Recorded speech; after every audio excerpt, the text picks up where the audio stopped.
जय शिवराय मित्रांनो. राज्यात राज्य शासनाच्या माध्यमातून पशुसंवर्धन विभागाच्या माध्यमातून 9 मार्च 2026च्या GR नुसार मुख्यमंत्री ग्रामीण पशुधन उद्योजकता योजना ही योजना आणण्यात आलेली आहे आणि याच योजनेच्या अंतर्गत राज्यस्तरीय आणि जिल्हास्तरीय अशा दोन प्रकारामध्ये योजनांचं वर्गीकरण करून या योजना राबवण्यासाठी मंजुरी देण्यात आलेली आहे.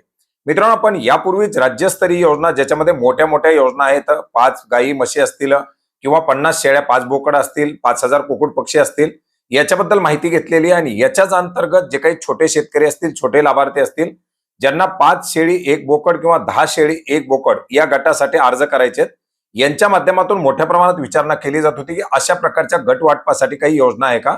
आणि याच्याच अंतर्गत असलेल्या या 10 शेळी 1 बोकड किंवा 5 शेळी 1 बोकड या योजनेच्या संदर्भातील सविस्तर अशी माहिती आजच्या व्हिडिओच्या माध्यमातून घेण्याचा प्रयत्न करणार आहोत.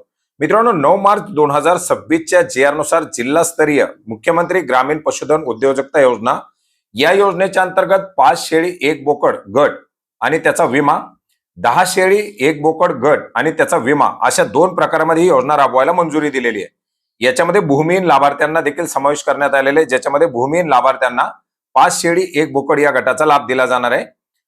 अल्पभूधारक शेतकरी, अत्यल्प भूधारक शेतकरी आणि महिला बचत गट यांना सुद्धा याच्यामध्ये लाभार्थी म्हणून लाभ दिला जाणार आहे. आता याच्यामध्ये 5 शेळी आणि 1 बोकड ही जी काही योजना आहे ही फक्त आणि फक्त भूमिहीन लाभार्थ्यासाठी राबवली जाणार आहे. अल्प अत्यल्प भूधारक शेतकरी 1 हेक्टर पर्यंत जमीन, 2 हेक्टर पर्यंत जमीन असे सर्व लाभार्थी या योजनेच्या लाभासाठी पात्र असणार आहेत. याच्यामध्ये दिव्यांगासाठी 5% आणि 5 शेळी प्लस 1 बोकड याच्यामध्ये महिलांसाठी 50% आरक्षण असणार आहे आणि 10 शेळी 1 बोकडसाठी महिलांना 30% आरक्षण लागू राहणार आहे. याच्यामध्ये 5 शेळी 1 बोकडसाठी जमिनीची कुठलीही अट नाही, म्हणजे 5 शेळी 1 बोकड गट जर घ्यायचा असेल तर तो भूमिहीन लाभार्थ्यांसाठी. मात्र 10 शेळी 1 बोकड गटासाठी जर अर्ज केला तर त्या लाभार्थ्याकडे कमीत कमी स्वतःची 1 एकर जमीन किंवा 5 वर्ष नोंदणीकृत भाडेपट्टा असलेली जमीन ही असावी लागणार आहे, त्यासाठी बंधनकारक आहे.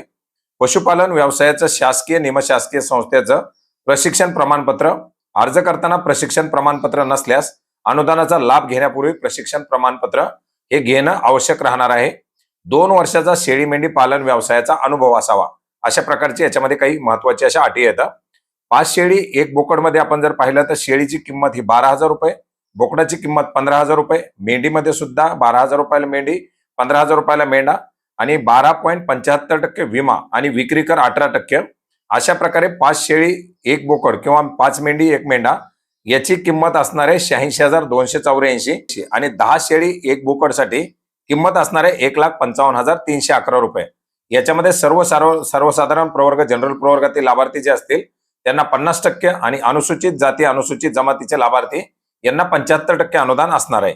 आता याच्यामध्ये कागदपत्रामध्ये काय तर स्वतःच्या नावे 7/12 किंवा 5 वर्ष भाडेपट्टा करार असावा. हे 10 शेळी 1 बोकडसाठी.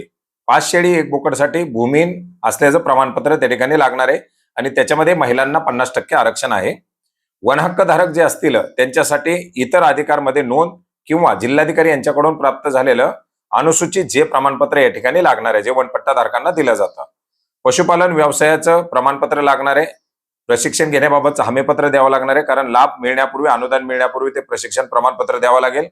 दिव्यांग असेल तर UDID कार्ड लागणार आहे. बचत गट असेल तर बचत गटाच्या सदस्याचं प्रमाणपत्र या ठिकाणी लागणार आहे. मित्रांनो, आता ही अम्ब्रेला स्कीम आहे. एकाच वेळी याच्या अर्ज मागवणं वगैरे प्रक्रिया पार पाडल्या जाणार आहेत.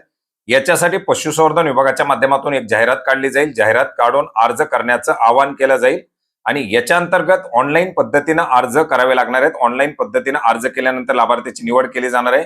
याच्या अंतर्गत जे अर्ज येतील त्या आलेल्या अर्जामधून रॅन्डम पद्धतीने लाभार्थ्याची निवड करून त्या लाभार्थ्याला पात्र करून या योजनेच्या अंतर्गत पुढे प्रक्रिया पार पाडल्या जाणार आहेत. आता याच्यामध्ये एका कुटुंबातील एकाच व्यक्तीला लाभ मिळणार आहे, त्याच्यामुळे रेशन कार्ड सुद्धा याच्यामध्ये अतिशय आवश्यक असं असणार आहे.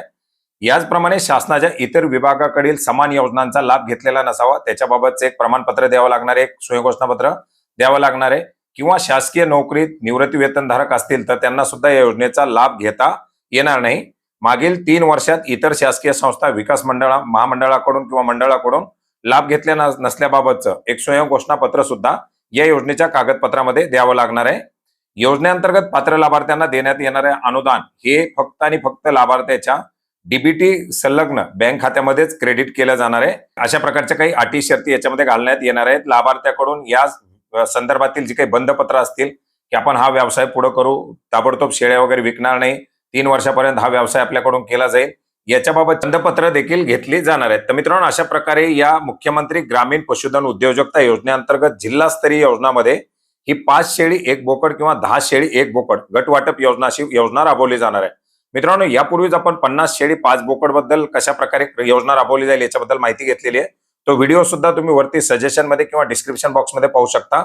आणि या योजनेच्या संदर्भात तुम्हाला जर काही प्रश्न असतील तर ते प्रश्न देखील तुम्ही नक्की कमेंटमध्ये करा. त्याच्याबद्दलची उत्तरं सुद्धा आपण नक्की घेण्याचा प्रयत्न करणार आहोत. आणि याच्या संदर्भात काही कागदपत्राची आवश्यकता असेल तर ती सुद्धा नक्की कमेंटमध्ये कळवण्याचा प्रयत्न करा. भेटूयात नवीन माहितीसह, नवीन अपडेटसह. धन्यवाद.